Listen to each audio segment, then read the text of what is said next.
다 큰 자식이 부모를 만만하게 보고 함부로 대할 때 절대 같이 화내거나 속으로만 사귀지 마십시오. 이 말이 왜 중요한지 이제부터 차분히 이야기해 보겠습니다. 자식의 무례한 말투는 부모의 마음을 가장 깊이 찌릅니다. 밖에서 받은 상처보다 더 아프고 남에게 당한 무시보다 더 오래 남습니다. 왜냐하면 그 아이는 내가 평생을 걸어 지켜온 존재이기 때문입니다. 자식이 엄마는 몰라도 돼. 아, 됐어. 이렇게 말을 끊고 방문을 닫아버릴 때 그 순간의 감정은 분노라기보다 무너짐에 가깝습니다. 억장이 무너진다는 표현, 이럴 때 쓰는 말입니다. 분명 내 몸으로 낳아 밤새 안고 키우고 아플 때 대신 아파주고 싶었던 아이인데 어느 순간부터 나를 대하는 눈빛이 달라집니다. 말투는 짧아지고 설명은 귀찮아지고 부모인 나는 굳이 신경 쓸 필요 없는 존재처럼 취급됩니다. 그럴 때 부모들은 대개 두 가지 반응을 합니다. 첫째, 같이 화를 냅니다. 너 지금 말버릇이 뭐야? 부모한테 그게 무슨 태도야? 하지만 이 길의 끝은 늘 같습니다. 목소리는 커지고 자식은 더 다치고 관계는 더 멀어집니다. 둘째, 속으로만 사깁니다. 그래, 내가 참자. 다 큰 애랑 싸워서 뭐하나. 겉으로는 넘어간 것 같지만 마음에는 말 못할 서러움이 쌓입니다. 그 서러움은 언젠가 더 큰 폭발로 돌아옵니다. 많은 부모님들이 이 지점에서 스스로를 자책합니다. 내가 너무 오냐오냐 키웠나? 내가 너무 약해졌나? 이제 늙고 힘이 없어서 무시하나? 하지만 여러분, 여기서 반드시 짚고 넘어가야 할 사실이 있습니다. 자식이 부모를 함부로 대하는 건 부모가 부족해서가 아닙니다. 사랑을 잘못 줘서도 아닙니다. 대부분의 경우 부모가 경계선을 말로 세우지 않았기 때문입니다. 부모님들은 사랑이라는 이름으로 너무 많은 것을 허용해왔습니다. 말투가 거칠어져도 사춘기니까, 요즘 힘드니까, 내가 참으면 되지. 이렇게 넘어왔습니다. 그 결과 자식은 이렇게 학습합니다. 이 정도 말투는 괜찮구나. 이렇게 말해도 관계는 안 깨지는구나. 부모는 결국 받아주는 존재구나. 이건 자식이 나빠서가 아닙니다. 기준이 말로 세워지지 않았기 때문입니다. 여기서 많은 부모들이 오해합니다. 기준을 세우면 관계가 나빠질까봐, 단호하게 말하면 멀어질까봐. 하지만 조선 최고의 지성이었던 정약용은 정확히 반대로 말했습니다. 그는 사람을 다치게 하는 것은 단호함이 아니라 기준 없는 관용이라고 보았습니다. 정약용은 말합니다. 사람을 눌러 잠잠하게 만들면 마음은 멀어질 뿐이다. 그래서 오늘 영상에서는 화를 내는 방법도 권위를 휘두르는 방법도 알려드리지 않습니다. 대신 아주 조용하지만 자식의 태도를 그 자리에서 멈추게 하는 말, 그리고 부모의 위치를 자연스럽게 회복시키는 결정적인 한마디를 나누려 합니다. 이 말은 자식을 상처 주지 않습니다. 하지만 선을 분명히 긋습니다. 이 말은 싸움을 만들지 않습니다. 하지만 태도는 즉시 멈춥니다. 그리고 가장 중요한 점, 이 말은 부모가 더 이상 자식 눈치를 보지 않게 만들어줍니다. 이 영상을 끝까지 보신다면 여러분은 자식의 기분을 살피느라 말을 삼키는 부모가 아니라 자식이 여기까진 넘으면 안 되겠구나 하고 스스로 멈추게 만드는 품위 있는 어른이 되실 겁니다. 존경은 고함에서 나오지 않습니다. 희생에서도 나오지 않습니다. 존경은 기준 있는 말 한마디에서 시작됩니다. 오늘 그 말을 정확히 짚어드리겠습니다. 그러니 끝까지 함께 해주십시오. 이 영상은 자식을 이기는 법이 아니라 부모의 자리를 되찾는 법에 대한 이야기입니다. 먼저 자식의 속마음부터 꿰뚫어 봐야 합니다. 왜 자식은 부모에게만 함부로 할까요? 먼저 가장 중요한 것부터 짚고 가야 합니다. 자식의 태도를 바로잡기 전에 왜 그 태도가 부모 앞에서만 나타나는지를 정확히 이해해야 합니다. 많은 부모님들이 이렇게 말씀하십니다. 밖에서는 안 그래요. 회사에서는, 학교에서는 그렇게 예의 바른 애가 없어요. 남들 앞에서는 말도 공손하고 부탁도 조심스럽게 해요. 그런데 집에만 오면 달라집니다. 말투가 짧아지고 눈빛이 거칠어지고 부모의 말은 중간에 잘리고 조금만 마음에 안 들면 됐어. 몰라도 되라는 말이 튀어나옵니다. 그래서 부모는 혼란스러워집니다. 도대체 왜 나한테만 이럴까? 내가 뭘 그렇게 잘못 키운 걸까? 혹시 나를 무시하는 걸까? 하지만 여기서 꼭 바로잡아야 할 오해가 하나 있습니다. 자식은 부모를 미워해서 함부로 하는 게 아닙니다. 부모를 가장 안전한 사람으로 인식하기 때문에 함부로 합니다. 이 말이 불편하게 들릴 수도 있습니다. 하지만 이 사실을 이해하지 못하면 부모는 계속 잘못된 방식으로 대응하게 됩니다. 자식은 이미 알고 있습니다. 세상은 어떤 곳인지. 직장 상사에게 무례하게 말하면 인사평가가 깎이거나 자리를 잃을 수 있다는 것. 친구에게 함부로 굴면 연락이 끊기고 관계가 끝난다는 것. 사회에서는 말투 하나, 표정 하나가 곧바로 대가로 돌아온다는 것을 자식은 아주 정확하게 알고 있습니다. 그래서 밖에서는 절대 선을 넘지 않습니다. 참고, 누르고 계산합니다. 그런데 부모는 다릅니다. 부모는 짜증을 내도 말을 끊어도 무례하게 굴어도 결국은 다시 밥을 챙겨주고 연락을 해주고 걱정해줄 사람이라는 확신이 있습니다. 바로 이 확신이 문제의 시작입니다. 부모는 사랑 때문에 참고 자식은 그 참음을 허용으로 배웁니다. 처음에는 작은 말투입니다. 조금 짧아진 대답, 조금 무성의한 반응. 부모는 속이 상해도 이렇게 넘깁니다. 피곤해서 그렇겠지. 요즘 힘들다더니 내가 참아야지. 그 다음에는 말을 자르고 표정이 굳고 부탁이 명령처럼 바뀝니다.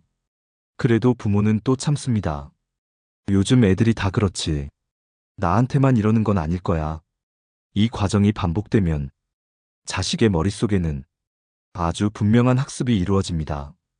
이 정도 말투는 괜찮다. 이렇게 말해도 관계는 유지된다. 부모는 결국 받아준다. 이건 무시가 아니라 학습된 행동입니다. 그래서 중요한 말이 하나 있습니다. 자식은 부모를 함부로 대하는 게 아니라 함부로 대해도 괜찮다고 배웠기 때문에 그렇게 행동하는 것입니다. 여기서 부모가 가장 많이 하는 착각이 있습니다. 그래도 이해해줘야지. 그래도 내 자식인데. 이 마음 자체는 부모로서 너무나 정상적입니다. 하지만 문제는 결과입니다. 이해만 계속하면 자식은 고마워하지 않습니다. 오히려 이렇게 인식합니다. 여기는 내가 감정 풀어도 되는 곳이다. 부모는 내가 정리 못한 감정을 대신 받아주는 사람이다. 그 순간 부모는 존중의 대상이 아니라 감정 배출구가 됩니다. 이건 사랑이 아닙니다. 자식을 망치는 방식입니다. 왜냐하면 경계가 없는 관계는 결국 존중을 파괴하기 때문입니다. 자식은 부모에게 가장 편해야 합니다. 하지만 편함과 무례는 전혀 다른 문제입니다. 편함에는 기본적인 예의가 전제되어야 하고 존중이 깔려 있어야 합니다. 그런데 부모가 무례까지 품어주기 시작하면 자식은 사람을 대하는 기준을 잃게 됩니다. 밖에서는 계산하고 집에서는 폭발하는 사람, 사회에서는 예의 바르고 가정에서는 공격적인 사람. 이 모습이 바로 경계 없는 사랑이 만든 결과입니다. 그래서 부모가 반드시 해야 할 일이 하나 있습니다. 자식을 이해하되 모든 태도를 허용하지는 않는 것. 사랑하되 선을 지우지 않는 것. 이 지점에서 부모의 역할이 갈립니다. 감정을 받아주는 부모가 될 것인가, 기준을 세워주는 부모가 될 것인가. 여기서부터 정약용이 말한 위험의 개념이 비로소 등장합니다. 다음 본론에서는 왜 소리를 지르지 않고도 싸우지 않고도 자식의 태도를 멈추게 할 수 있는지, 그리고 부모가 어떤 방식으로 기준을 세워야 하는지를 정약용의 말로 차분히 풀어가겠습니다. 지금 이 지점에서 꼭 하나만 기억하십시오. 자식의 무례는 부모의 실패가 아니라 부모의 기준이 아직 말로 정리되지 않았다는 신호라는 것을요. 그 기준을 어떻게 세워야 하는지 다음에서 이어가겠습니다. 앞에서 우리는 한 가지 중요한 사실을 확인했습니다. 자식이 부모에게 함부로 하는 이유는 부모를 미워해서가 아니라 함부로 해도 괜찮다고 배웠기 때문이라는 점입니다. 그렇다면 질문은 하나로 모입니다. 그럼 이제 어떻게 해야 할까? 여기서 많은 부모가 극단으로 치닫습니다.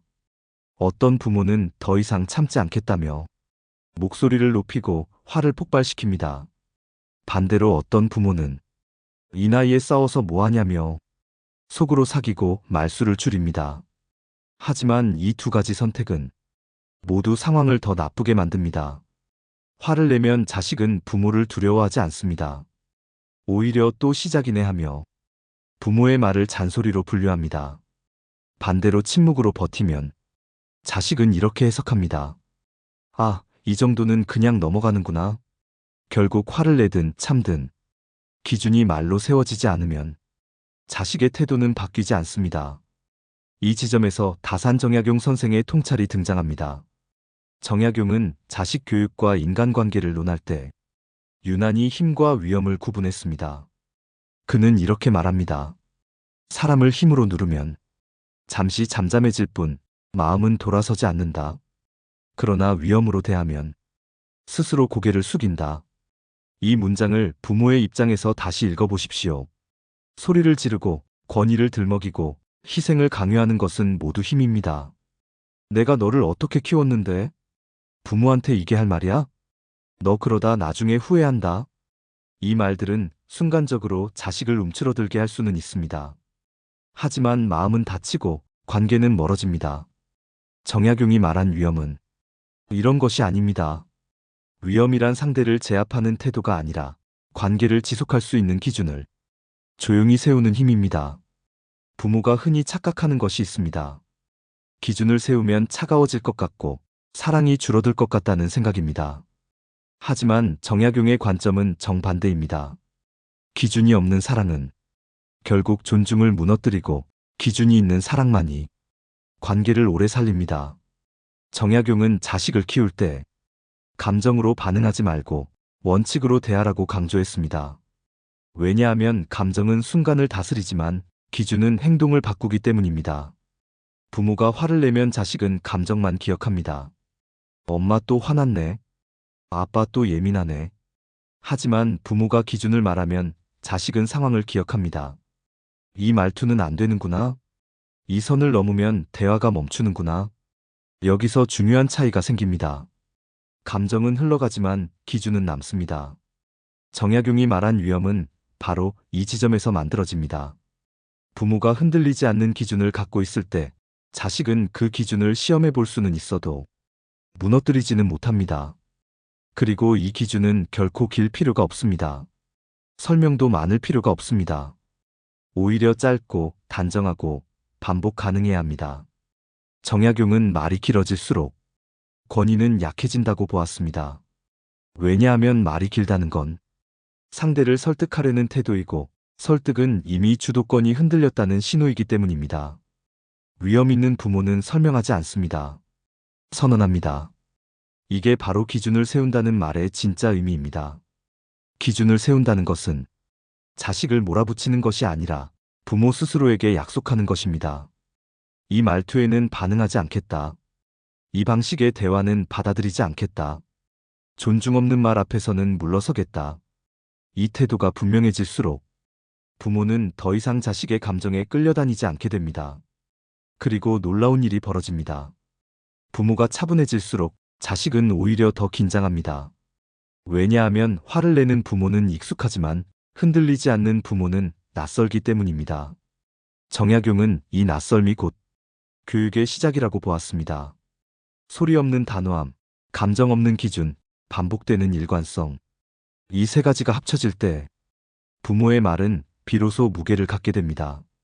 다음 본론에서는 이 기준을 실제로 어떤 말로 꺼내야 하는지 자식의 태도를 즉시 멈추게 하는 결정적인 한 문장을 구체적으로 다뤄보겠습니다. 중요한 건 무슨 말을 하느냐가 아닙니다. 어떤 태도로 그 말을 하느냐입니다. 그리고 그 태도는 이미 여러분 안에 있습니다. 다만 말로 정리되지 않았을 뿐입니다. 이제 그 말을 꺼낼 차례입니다. 자, 이제 핵심으로 들어가 보겠습니다. 기준이 중요하다는 건 알겠습니다. 위험이 감정보다 강하다는 것도 이해했습니다. 그렇다면 남은 질문은 단 하나입니다. 그래서 도대체 뭐라고 말해야 합니까? 많은 부모님들이 여기서 막힙니다. 기준을 세워야 한다는 말은 수없이 들었지만 막상 자식이 선을 넘는 순간에는 머릿속이 하얘집니다. 화를 내자니 후회가 남고 참자니 자존심이 무너집니다. 그래서 결국 이렇게 됩니다. 아, 됐다. 말해봤자 소용없어. 하지만 정약용은 이 침묵조차 기준 없는 방임이라고 보았습니다. 그는 말합니다. 기준은 마음속에만 있으면 아무 힘이 없다. 말로 드러날 때 비로소 작동한다. 그래서 오늘 여러분이 반드시 기억해야 할 단 하나의 문장이 있습니다. 자식이 무례한 말투로 선을 넘을 때 차분하게 낮은 목소리로 이 한마디만 하십시오. 그렇게 말하면 나는 대화하기 어렵다. 이 문장은 짧고 건조하고 설명이 없습니다. 그래서 더 강력합니다. 이 말이 왜 결정적인지 하나씩 풀어보겠습니다. 첫째, 비난이 없는 말은 반박할 수 없다. 우리가 흔히 쓰는 말은 이렇습니다. 너 왜 그렇게 말해? 부모한테 크게 할 말이야? 말버릇이 왜 그래? 이 말들은 모두 자식을 평가하고 공격합니다. 그래서 자식은 본능적으로 방어합니다. 뭐가 어때서요? 또 시작이네. 아, 알았어. 하지만 그렇게 말하면 나는 대화하기 어렵다는 전혀 다릅니다. 이 말에는 너가 없습니다. 상대를 문제 삼지 않고 부모 자신의 상태만 말합니다. 그래서 자식은 이렇게 느낍니다. 아, 이건 반박할 말이 없네. 내 말투 때문에 대화가 멈추는구나. 정약용은 이걸 말의 주도권을 되찾는 방식이라 했습니다. 싸우지 않고 설명하지 않고 그냥 멈추게 만드는 말입니다. 둘째, 감정을 빼면 말의 무게가 살아난다. 많은 부모가 이렇게 말합니다. 엄마 기분 나빠. 그 말 들으면 상처돼. 서운하잖아. 이 말들은 솔직합니다. 하지만 효과는 약합니다. 왜냐하면 자식은 이렇게 받아들이기 때문입니다. 또 감정 얘기네. 내가 달래야 하는 상황인가? 정약용은 감정이 섞인 말은 설득이 아니라 하소연이 된다고 봤습니다. 반면 대화하기 어렵다는 말은 감정이 아니라 판단입니다. 이 말은 자식에게 이렇게 전달됩니다. 지금 내 태도가 이성적이지 않구나. 이 상태로는 더 말이 안 이어지는구나. 부모가 감정을 내려놓는 순간 자식은 처음으로 자기 태도를 객관적으로 보게 됩니다. 이게 바로 위험이 작동하는 순간입니다. 셋째, 기준을 선언하는 말은 관계를 살린다. 이 한마디에는 숨은 메시지가 하나 더 있습니다. 이 방식의 대화는 나는 받아들이지 않겠다.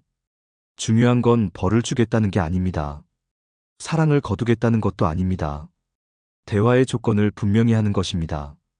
정약용은 부모와 자식 사이에도 예의의 경계선이 필요하다고 보았습니다. 그 경계선이 없으면 사랑은 희생이 되고 희생은 당연함이 됩니다. 하지만 기준이 생기면 자식은 알게 됩니다. 아, 이 선을 넘으면 엄마는 더 이상 대화를 안 하는구나. 이 말투로는 안 되는구나. 이 깨달음은 화보다 훨씬 오래 갑니다. 넷째, 이 말의 진짜 힘은 그 다음에 있다. 여기서 가장 중요한 포인트가 있습니다. 이 말을 하고 나서 절대 덧붙이지 마십시오. 그렇게 말하면 나는 대화하기 어렵다. 여기서 끝입니다. 제발 이런 말을 붙이지 마세요. 그래서 말인데, 너 항상 이래. 내가 얼마나 참았는지 알아? 그 순간 기준은 무너지고 다시 감정 싸움이 됩니다. 말을 던졌다면 침묵하십시오. 하던 일을 하거나 자리를 잠시 피하십시오. 이 침묵이 자식에게는 가장 강력한 메시지입니다. 화도 안 내네. 근데 대화가 끊겼네. 내가 좀 심했나? 정약용은 이 침묵을 말없는 훈계라고 불렀습니다. 다섯째, 처음엔 어색해도 반드시 효과가 난다. 솔직히 말씀드리겠습니다. 이 방법 처음엔 잘 안 됩니다. 입에 안 붙고 마음이 불편하고 괜히 더 냉정해 보일까 걱정됩니다. 하지만 딱 한 번만 성공해 보십시오. 자식의 태도가 눈에 띄게 달라지는 순간을 반드시 보게 됩니다. 왜냐하면 자식은 본능적으로 기준이 분명한 부모를 존중하고 싶어 하기 때문입니다. 화를 내는 부모는 넘길 수 있지만 흔들리지 않는 부모는 넘을 수 없습니다. 부모의 권위는 목소리에서 나오지 않습니다. 기준을 지킬 수 있는 용기에서 나옵니다. 오늘 이 한마디를 기억해 두십시오. 그렇게 말하면 나는 대화하기 어렵다. 이 말은 싸우지 않으면서도 여러분을 지켜주는 말입니다. 자식을 밀어내지 않으면서 부모의 자리를 되찾는 말입니다. 그리고 이 말은 여러분이 차갑기 때문이 아니라 품이 있기 때문에 가능한 말입니다. 다음으로는 이 말을 반복해서 쓸 때 부모의 태도가 어떻게 달라지고 가정의 분위기가 어떻게 바뀌는지 마무리로 이어가겠습니다. 이 말을 할 때 가장 중요한 것이 있습니다. 바로 뒷말을 삼키는 것입니다. 그렇게 말하면 나는 대화하기 어렵다. 라고 말한 뒤 반드시 침묵하십시오. 제발 너 태도가 그게 뭐니? 어디서 배워먹은 버릇이니? 같은 잔소리를 덧붙이지 마세요. 그 순간 앞서 세운 권위는 다 무너집니다. 딱 한마디만 던지고 입을 다무세요. 그리고 하던 일을 계속하거나 자리를 피하십시오. 그 침묵의 시간이 자식에게는 천둥보다 무섭습니다. 엄마가 화를 안 내네? 근데 더 무섭네? 자식은 그제야 자신의 행동을 돌아보게 됩니다. 내가 좀 심했나? 하고 생각할 시간을 주셔야 합니다. 자식이 함부로 대할 때 같이 화를 내고 같이 언성을 높이고 혹은 아무 말도 못한 채 속으로만 사귀며 밤마다 눈물 삼키는 것. 그 선택은 부모의 마음을 시원하게 하지도 못하고 자식의 태도를 바꾸지도 못합니다. 오히려 시간이 지날수록 부모의 말은 가벼워지고 자식의 태도는 점점 거칠어지며 관계는 설명할 수 없는 피로만 됩니다. 그래서 분명히 말씀드립니다. 자식이 함부로 대할 때 같이 화내거나 섭섭함에 무너지는 대응은 결코 지혜로운 선택이 아닙니다. 그것은 상대를 이기는 방법이 아니라 내가 먼저 무너지는 방법이기 때문입니다. 다산 정약용 선생은 이 지점을 아주 냉정하게 보았습니다. 그는 감정에 휘둘리는 관계를 사랑이 깊어서 생기는 문제로 보지 않았습니다. 오히려 기준이 무너졌기 때문에 생기는 혼란으로 보았습니다. 그래서 정약용은 말합니다. 부모에게 가장 필요한 덕목은 분노도 희생도 아니라 차가운 이성과 따뜻한 품위를 동시에 지니는 태도라고. 차갑다는 것은 자식을 밀어내라는 뜻이 아닙니다. 따뜻하다는 것은 모든 것을 받아주라는 뜻도 아닙니다. 차가운 이성은 선을 분명히 긋는 힘이고 따뜻한 품위는 그 선을 조용히 지키는 태도입니다. 자식이 선을 넘는 순간 부모는 감정으로 반응할 것이 아니라 기준으로 대응해야 합니다. 그래서 오늘 여러분께 딱 한 문장을 드렸습니다. 그렇게 말하면 나는 대화하기 어렵다. 이 문장은 상대를 몰아붙이는 말이 아닙니다. 사랑을 거두는 말도 아닙니다. 이 말은 부모가 부모의 자리를 지키겠다는 아주 단정한 선언입니다. 그런 말투는 받아줄 수 없다. 그 방식의 대화는 허용되지 않는다. 나는 이 선 안에서만 대화하겠다. 이 모든 뜻을 소리 한번 높이지 않고 설명 한 줄 덧붙이지 않고 담담하게 담아내는 말입니다. 그래서 이 말은 싸움을 만들지 않지만 대화는 즉시 멈추게 만듭니다. 부모 자식 사이라는 이유로 모든 말이 허용되어서는 안 됩니다. 부모 자식 사이에도 반드시 예의라는 담장이 있어야 합니다. 그 담장은 차갑게 밀어내기 위한 벽이 아니라 서로를 지키기 위한 경계입니다. 담장이 있어야 꽃이 함부로 짓밟히지 않고 담장이 있어야 정원이 오래 유지되듯이 관계도 경계가 있을 때 비로소 오래갑니다. 만약 그 담장이 그동안 사랑이라는 이름으로 조금씩 허물어져 왔다면 오늘부터 다시 쌓으셔야 합니다. 한 번에 완벽하게 쌓으려 하지 마십시오. 벽돌 하나면 충분합니다. 바로 이 말 한마디입니다. 그렇게 말하면 나는 대화하기 어렵다. 처음엔 입이 잘 떨어지지 않을 수도 있습니다. 괜히 냉정해 보일까 걱정될 수도 있고 부모가 이래도 되나 싶은 마음이 들 수도 있습니다. 하지만 분명히 말씀드립니다. 단 한 번만 성공해 보십시오. 그 순간 여러분은 느끼게 될 것입니다. 아, 소리 지르지 않아도 되는구나. 아, 감정 소비를 하지 않아도 되는구나. 아, 내가 이렇게 말할 수 있는 사람이었구나. 그리고 자식의 태도도 조용히 달라지기 시작합니다. 왜냐하면 자식은 부모가 흔들리지 않을 때 본능적으로 선을 인식하기 때문입니다. 사람은 누구나 기준 없는 사람보다 기준 있는 사람을 조심합니다. 부모 역시 예외가 아닙니다. 권위 있는 부모란 무서운 부모가 아닙니다. 지배하는 부모도 아닙니다. 자기 기준을 지킬 줄 아는 부모, 그 부모가 진짜 권위 있는 부모입니다. 오늘 이 영상이 여러분의 무너진 자존심을 조금이라도 다시 세우는 계기가 되었기를 바랍니다. 오늘부터 완벽하려 애쓰지 마십시오. 단 한순간, 단 한 문장만 바꿔보십시오. 그 작은 변화가 가정의 공기를 바꾸고 자식의 태도를 바꾸고 무엇보다 여러분 자신의 마음을 지켜줄 것입니다. 이 내용이 마음에 와닿으셨다면 혼자만 품고 계시지 마시고 비슷한 고민을 하는 친구, 지인에게도 조용히 건네주십시오. 그분들에게도 이 말 한마디가 삶을 덜 아프게 만드는 작은 버팀목이 될 수 있습니다. 지금까지 여러분의 노후, 존중받는 하루를 응원합니다. 오늘도 함께 해주셔서 감사합니다. 구독과 좋아요는 큰 힘이 됩니다. 매일 조금씩 더 건강해지고 더 지혜로워지는 나를 만나는 시간. 은빛 여행이었습니다.